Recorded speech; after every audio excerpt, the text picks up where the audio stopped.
Rajkot range IGP Shri Ashok Kumar Yadav સાહેબ દ્વારા આગામી તહેવારોને ધ્યાનમાં લઈ અને ચોરી લૂંટફાટ તેમજ ગંભીર ગુનાઓ આચરતી ગેંગ ઉપર વોચ રાખવા માટે સૂચના કરેલ, જે અનુસંધાને ગઈકાલ રોજ એલસીબી ટીમને મળેલ બાતમી અનુસંધાને કાલાવાડ ગ્રામ્ય વિસ્તારના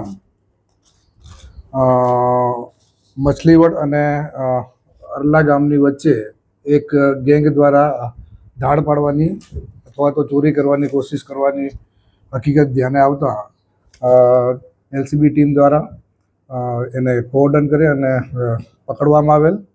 પકડેલ આરોપી જોતા નવાજ જુમાભાઈ દેથા, અજય કારુભાઈ સોલંકી, અલ્તાફ ઉર્ફે ભાયો ઇકબાલભાઈ બેલીમ, મીતભાઈ દિલીપભાઈ વાઘેલા, વસીમભાઈ ઉર્ફે અંજુમ અબ્દુલભાઈ મુસાણી, આ 5 આરોપીઓ જેમની પાસેથી અલગ અલગ લૂંટફાટ કરવાના સાધનો, જેમાં કોઈ તો છરી, ધાર્યું, ગ્રાઇન્ડર મશીન જે વાયર કાપી શકે એવું, એવા તેમજ સાથે ઇકો ગાડી જેનો ઉપયોગ કરતા હતા અને સાથે સાથે મોટરસાઇકલ 3 કે જેનો ઉપયોગ કરી એ લોકો ચોરી કરતા હતા. એ લોકોને પોલીસ દ્વારા ધરપકડ કરવામાં આવેલ છે.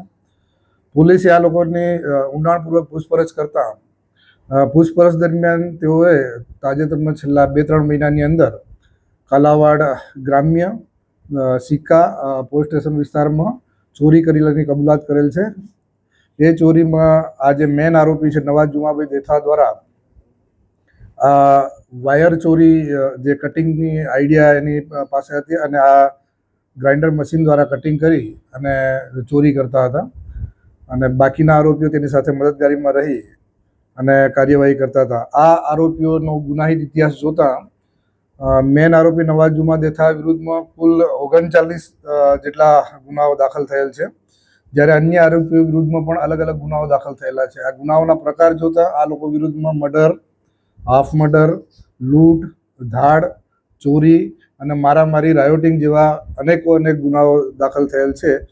હાલમાં આ આરોપીઓની ધરપકડ કરી અને કાલાવાડ ગ્રામ્ય પીઆઈ દ્વારા તપાસ ચલાવી રહેલ છે. આગળ વધુ તપાસ કરી અને અન્ય કોઈ ચોરી આચરેલી છે કેમ તે બાબતે તપાસ જારી છે.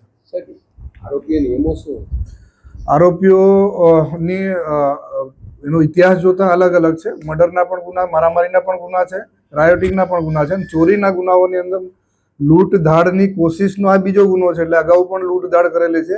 એ સિવાય ચોરીની એમોની અંદર જોઈએ તો આ લોકો ગ્રાઇન્ડર મશીન લઈ અને જે મેન આરોપી છે નવાજ જુમાભાઈ દેથા, એને આઈડિયા છે કે ભાઈ આ પવનચક્કીના વાયરો ક્યાંથી કાપવાથી એની આખી પૂરા લાંબા સુધીના વાયરો મળી શકે, એટલે એ કાપી અને એ એક જગ્યાએ ભેગા કરતા હતા. ભેગા કરી તેમાંથી કોપર વાયર અલગથી કાઢી અને સંગ્રહ કરી અને એનું વેચાણ કરતા હતા.